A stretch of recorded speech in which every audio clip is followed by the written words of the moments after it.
وَكَيْفَ يُحَكِّمُونَكَ وَعِندَهُمُ التَّوْرَاةُ فِيهَا حُكْمُ اللَّهِ ثُمَّ يَتَوَلَّوْنَ مِن بَعْدِ ذَلِكَ وَمَا أُولَئِكَ بِالْمُؤْمِنِينَ صدق اللہ العظیم۔ سورۃ المائدہ کی آیت نمبر 40 سے آیت نمبر 43 تک 4 آیات کریمہ کی ہم نے تلاوت کی ہے۔ ان آیات کریمہ سے پہلے اللہ تبارک و تعالی نے فساد فی الارض برپا کرنے والوں کے چند اعمال کو ذکر کیا، یا چند ایسے اعمال کو ذکر کیا جن کی وجہ سے زمین میں فساد برپا ہوتا ہے۔ اللہ کے عہد کو توڑنا،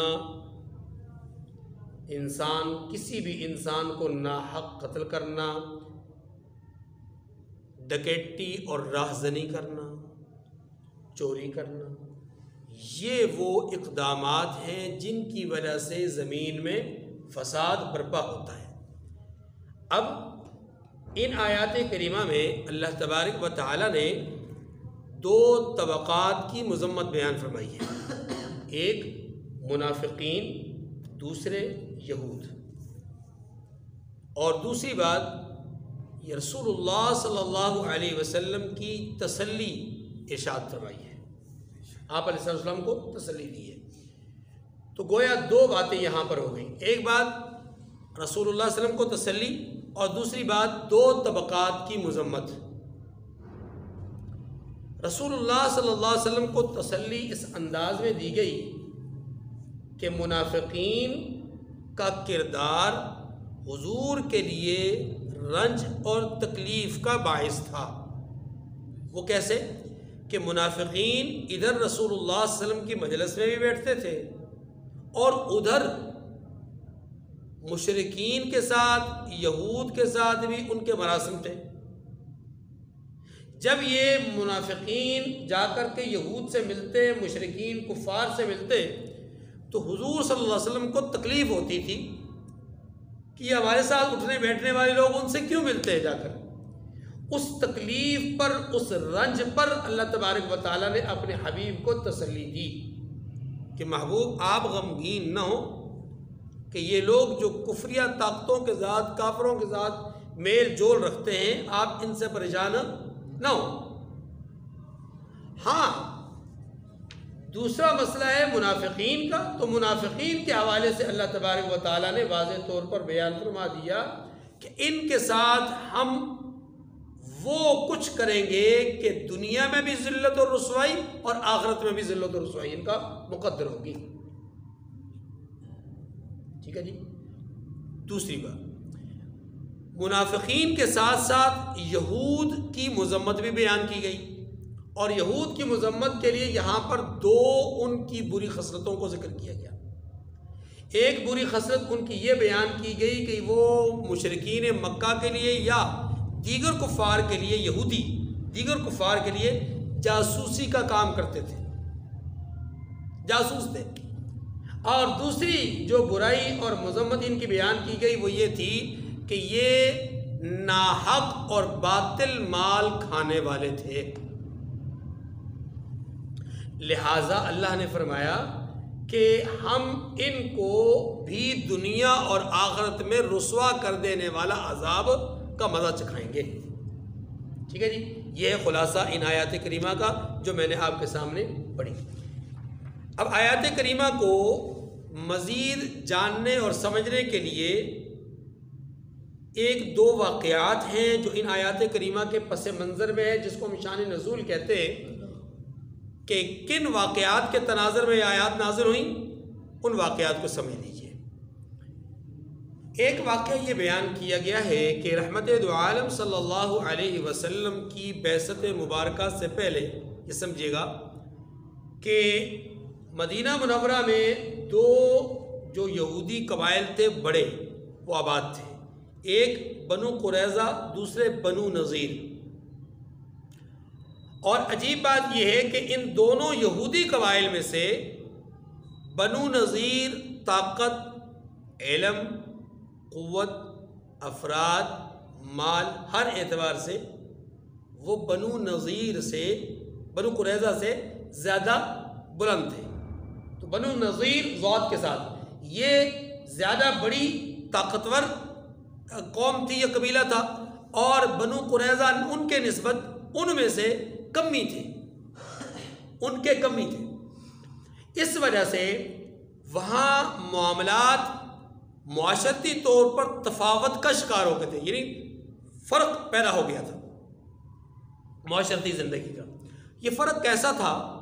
یہ بڑا عجیب و غریب قسم کا فرق تھا کہ بنو نذیر اور بنو قریظہ چونکہ اونچ نیچ ذات پات کا ایک مسئلہ ان میں پیدا ہو چکا تھا، اسی کی وجہ سے بنو قریظہ اور بنو نذیر نے آپس میں عملی طور پر یہ طے کر لیا تھا کہ اگر بنو نذیر کا کوئی غلام مارا جاتا بنو قریظہ کے ہاتھوں سے، یعنی کمیوں کے ہاتھوں سے، اعلیٰ لوگوں کا یا بلند لوگوں کا کوئی غلام مارا جاتا تو اس کے قصاص میں بنو نذیر ان کا آزاد آدمی مارتے تھے.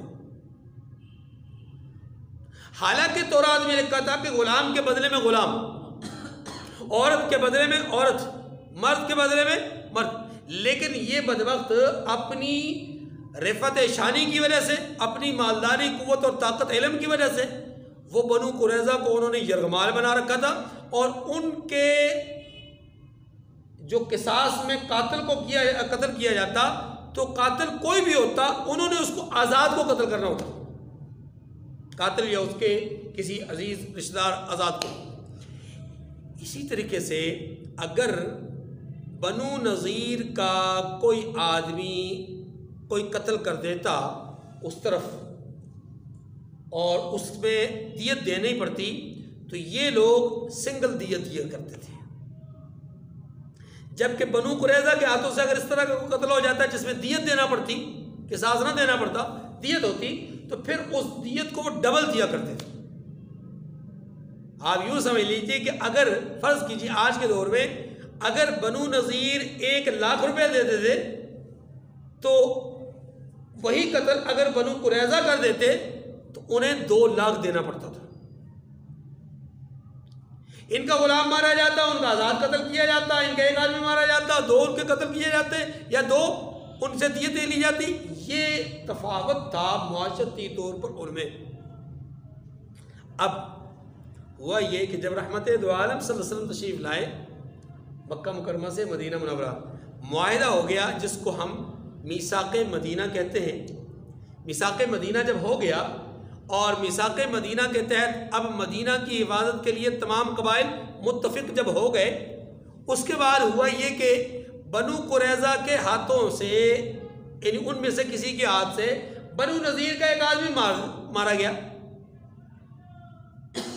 اور اس قتل پر چونکہ قتل عمد نہیں تھا، قتل خطا تھا، تو دیت تھی. کیا تھی؟ دیت. تو اب انہوں نے ڈبل دیت کا مطالبہ کیا. کہا نا جی نا، اب کہانی ختم، اب کہانی ختم، اب کوئی ڈبل دیت نہیں ہے. اب ہم اور تم، نحن رجال،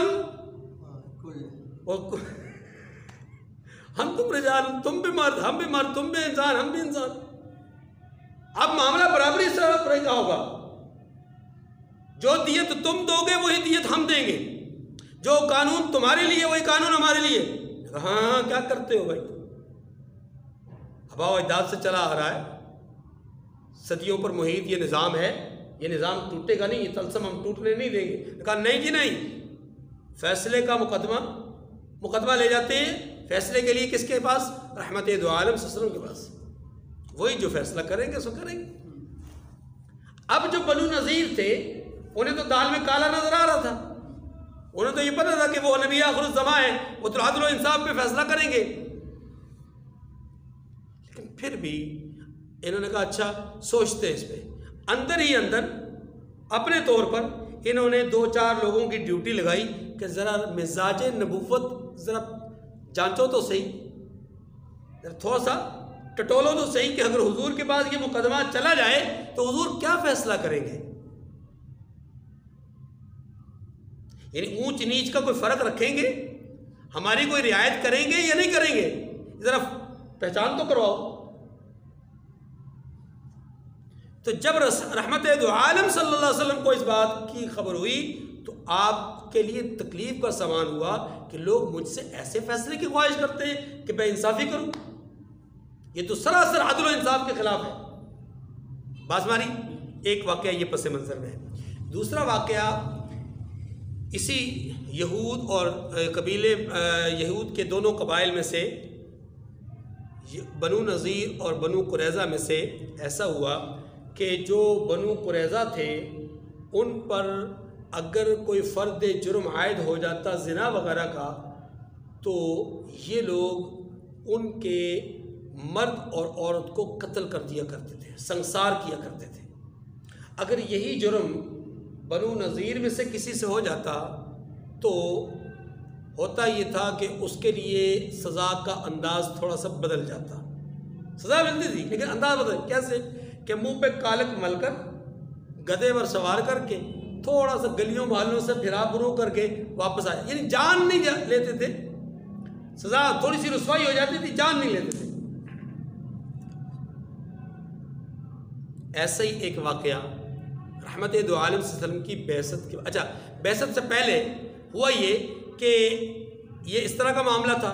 پھر ایک دفعہ بنو قریظہ نے اس بات پہ احتجاج کیا کہ یار یہ بڑا ظلم ہے، ہم میں سے کوئی آدمی اگر یہ جرم کر لے تو تمہارا مطالبہ یہ ہوتا ہے کہ انہیں سنسار کر دو، تمہارا کوئی آدمی آپس میں جرم کرے تو تم کہتے ہو کہ نہیں اس کو صرف گدھے پہ بٹھا کر کے منہ کالا کر کے رسوا کیا جائے گا، تو بڑی زیادتی ہے۔ معاملہ برابری کی سطح پہ ہونا چاہیے، یہ کیا زیادتی ہے؟ بہرحال انہوں نے مل بانٹ کر آپس میں طے کر لیا کہ آج کے بعد ہم کسی کو سنسار نہیں کریں گے، نہ بنو قریظہ کو نہ بنو نذیر کو، بلکہ اسی طرح چہرے پر کالک مل کے گدھے پر سوار کر کے کچھ اس کا جلوس حشر نشر کر کے کچھ اس سے پیسے لے کر کے اور مذہبی رسومات میں ادا کر کے جو ہے وہ اس کو بری کر دیں گے۔ اب یہ جو بات انہوں نے طے کی تھی یہ بالکل تورات کے خلاف تھی۔ تورات میں سنسار کرنے کا حکم تھا شادی شدہ زناکاروں کے حوالے سے، اور غیر شادی شدہ زناکاروں کے حوالے سے وہ کوڑوں کا حکم تھا، جیسا کہ ہماری شریعت میں بھی ہے۔ رحمت دو عالم صلی اللہ علیہ وسلم کی بعثت ہوئی تو آپ علیہ السلام کے زمانے میں ایسا ہی ایک واقعہ پیش آ گیا۔ بنو نذیر میں سے ایک مرد کا ایک عورت کے ساتھ ناجائز مراسم اور تعلق پیدا ہوئے، گواہی ثابت ہو گئی اور جرم ثابت ہو گیا۔ جب جرم ثابت ہوا تو مطالبہ ہوا کہ جناب اس کو سنسار کر دیا جائے۔ کچھ لوگوں نے مطالبہ کر دیا یہودیوں میں سے کہ جی سنسار کر دیا جائے، کہا جی نہیں جی نہیں، سنسار کرنے کی سزا ہے ہی نہیں، یہ تو نعوذ باللہ وحشی سزائیں ہیں اور یہ ہیں غیر انسانی سزائیں، جیسا کہ آج کل یہودی کہتے ہیں وحشی سزائیں ہیں، وحشیانہ سزائیں۔ تو معاملہ چلتے چلتے رحمت دو عالم صلی اللہ علیہ وسلم کے پاس پہنچ گیا، اور مقدمہ جب حضور کے پاس پہنچا تو حضور نے فرمایا کہ بھائی آ جاؤ۔ یہودی آئے، کہا تمہاری تورات میں کیا لکھا ہے؟ انہوں نے تورات کھولی اور کھول کر کے اس کا آگا پیچھا پڑھنا شروع کر دیا۔ جہاں وہ رجم کا مسئلہ تھا وہاں پر انہوں نے ہاتھ رکھ دیا اور پچھلی والی آیت اور اگلی آیت پڑھ کر کے بتا دیا کہ جناب اس کو سزا دی جائے گی، اس کو رسوا کیا جائے گا اور اس کو جو ہے وہ لوگوں کے سامنے جو ہے وہ ہلکا کیا جائے گا۔ اس طرح کے الفاظ جو تھے ان کو اس کو پڑھ لیا اور کہا جی یہی تو ہم کرتے ہیں، رسوا کرتے ہیں، گدھے پہ بٹھاتے ہیں، منہ کالا کرتے ہیں، رسوا کرتے ہیں، گلی میں پھراتے ہیں، جی جلوس اس کا نکالتے ہیں۔ اللہ کے نبی صلی اللہ علیہ وسلم نے فرمایا کہ تم سچ کہتے ہو کہ تورات میں یہی لکھا ہوا ہے، رجم نہیں لکھا ہوا؟ کہا محمد نہیں لکھا ہوا۔ تو عبداللہ ابن سلام رضی اللہ تعالیٰ عنہ صحابی رسول تھے اور یہ سابقہ یہودی عالم تھے۔ جب انہوں نے وہ ساری گفتگو سنی تو فرمایا یا رسول اللہ ان سے کہیں وہ ہاتھ اٹھا دیں، وہ جو ہاتھ رکھا ہوا ہے نا وہ ہاتھ اٹھا دیں، ہاتھ اٹھا کے تسلسل سے عبارت کو پڑھیں۔ اب وہ رسوا ہو گئے، اب ان کو پتہ چل گیا کہ بھائی معاملہ خراب ہے، کہ اگر ہم کہیں گے یہاں نہیں لکھا ہوا تو عبداللہ کہہ دیں گے لاؤ تورات مجھے تو میں پڑھ کے سناتا ہوں، معاملہ یہ ختم ہو جائے گا۔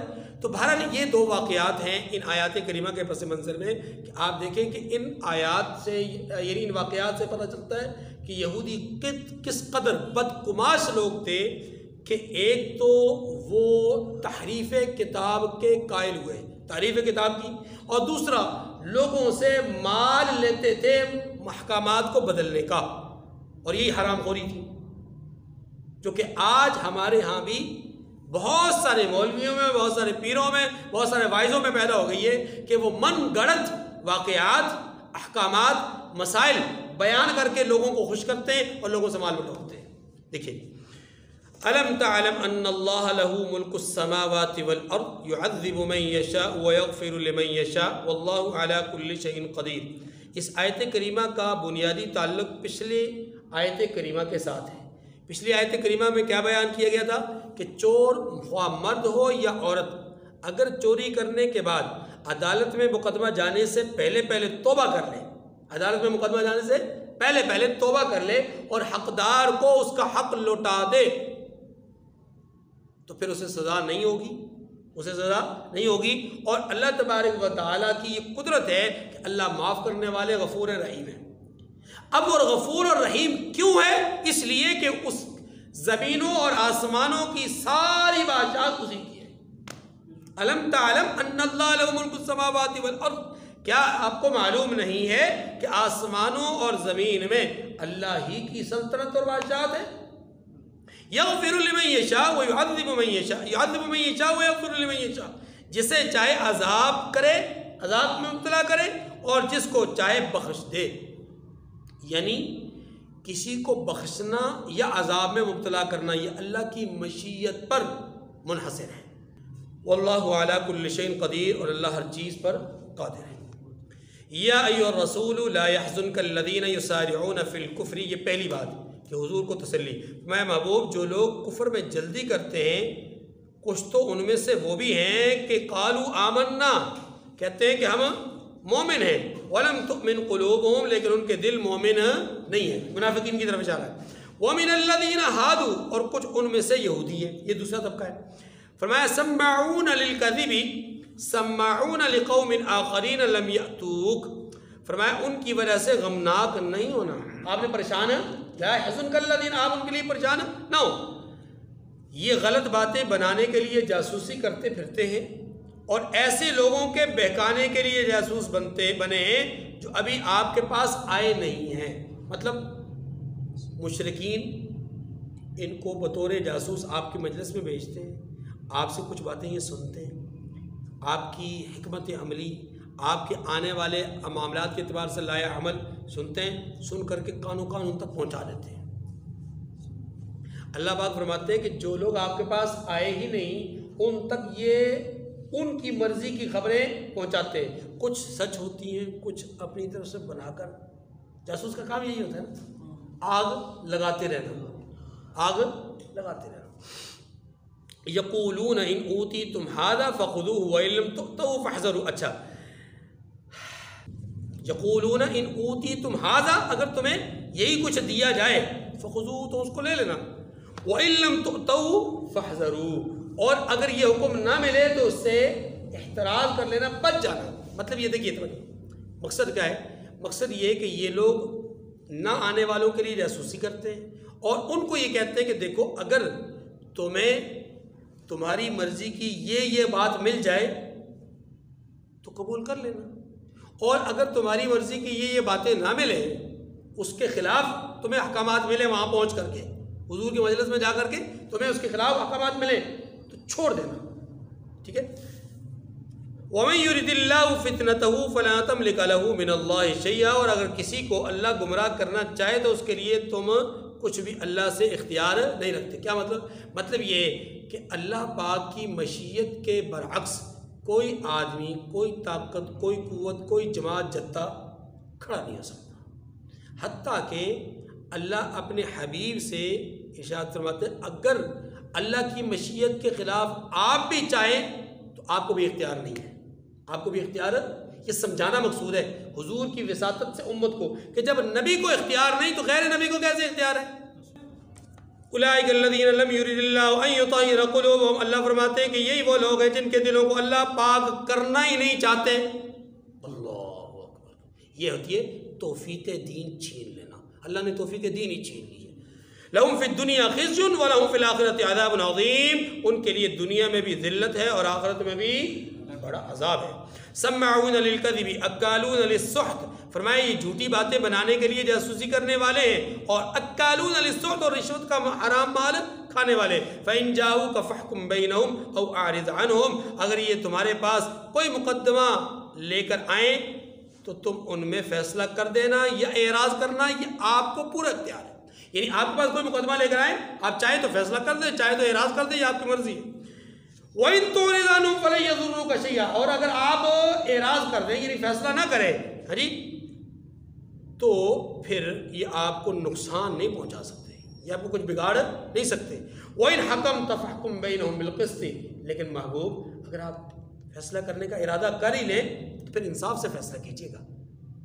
فیصلہ نہ کرنا چاہیں تو آپ کو اختیار ہے، یہ آپ کو کچھ نہیں بگاڑ سکتے، لیکن اگر آپ فیصلہ کرنا چاہیں تو انصاف سے فیصلہ کیجیے گا۔ ان اللہ يحب المقسطین، بے شک اللہ انصاف کرنے والوں کو پسند کرتا ہے۔ وَكَيْفَ يُحَكِّمُونَكَ وَعِندَهُمُ التَّوْرَاةُ، اور یہ آپ سے اپنے مقدمات کا فیصلہ کیوں کروائیں گے جبکہ خود ان کے پاس تورات موجود ہے۔ فِيهَا حُكْمُ اللَّهِ ثُمَّ يَتَوَلَّوْنَ مِن بَعْدِ ذَلِكَ، جس میں اللہ کا حکم لکھا ہوا ہے یہ اسے جانتے ہیں، پھر اس کے بعد اس سے پھر جاتے ہیں۔ اللہ کا حکم لکھا ہوا بھی ہے تورات میں، اس کو جانتے بھی ہیں، پھر جیسا کہ ہم نے ابھی دو واقعات کی صورت میں سمجھا، قتل و قتال میں ایک دوسرے کے دیت لینا، قصاص لینے کے احکامات بدل رہے، بڑوں کے لیے کچھ اور ہے، چھوٹوں کے لیے کچھ اور ہے، اور جو کہ آج بھی یہی ہے، آج بھی یہی تو کچھ ہے۔ غریب کے لیے قانون کچھ اور ہے، امیر کے لیے قانون وَمَا أُولَٰئِكَ بِالْمُؤْمِنِينَ، یہ لوگ ایمان ہی نہیں رکھتے، یہ لوگ ایمان ہی۔ اللہ تعالیٰ مجھے اور آپ کو سمجھنے کی توفیق نصیب فرمائے۔ وآخر الدعوانا ان الحمد للہ رب العالمین۔